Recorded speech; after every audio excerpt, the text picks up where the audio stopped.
இந்த 26 எலெக்ஷன்ல வந்து ரொம்ப குழப்பமா இருக்கும். ஓகேண்ணா. இருந்தாலும் டிஎம்கே வரதுக்கு வாய்ப்பு இருக்குது. டிஎம்கே டிஎம்கே எதனாலன்னு சொல்லுங்க. எதனால டிஎம்கே வரது வாய்ப்பு இருக்குதுன்னா, அதிமுக பாஜக கூட்டணியில் இருக்காங்க. அவங்க இருக்கிறதுல நம்மளோட மாநில உரிமைகள் வந்து பறி போயிடும். இப்போ நான் ஒரு ஆட்டோ ஓட்டுறேன். ஓகே. எனக்கு பெட்ரோல் விலை அதுக்கு முன்னாடி 55 ரூபா இருந்தது. இது மோடி ஆட்சி வரதுக்கு முன்னாடி. ஓகேண்ணா. இப்போ வந்தவொடனே பெட்ரோல் விலை 100 ரூபா வந்தது. வாழ்வாதாரம் ரொம்ப கம்மியாக இருக்குது.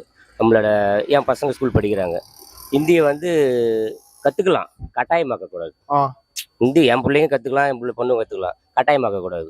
இப்போ என் பையன் 8வது ஆள் ஃபெயில் போயிட்டுனா அதுக்கப்புறம் அவன் என்ன பண்ணுவான், படிக்கிறதுக்கு தோணாது. அப்போ மாநில அவங்க பிஜேபி ஆட்சி இங்கே தமிழ்நாட்டுக்கு வந்துட்டா ஒன்றும் பண்ண முடியாது. நமக்கு வந்து இலவசத்தை நான் தவிர்க்கிறேன். இப்போ நான் வந்து முன்னாள் ஆட்சியில் இந்த ஆட்சியில் எந்த இலவசம் நான் வாங்கலை. அந்த 1000 ரூபா உரிமை எதையும் கொடுக்கல. என்னுடைய உழைப்பில் நான் சாப்பிட்டு இருக்கேன். இருந்தாலும் நம்மளோட உரிமை விட்டு கொடுக்கக்கூடாது. நம்ம தமிழ்நாடு மாநில உரிமை விட்டு கொடுக்கக்கூடாது. புல் வீடியோக்கு கீழே உள்ள லிங்கை கிளிக் பண்ணுங்க. அஞ்சு மீடியாவை சப்ஸ்கிரைப் பண்ணுங்க.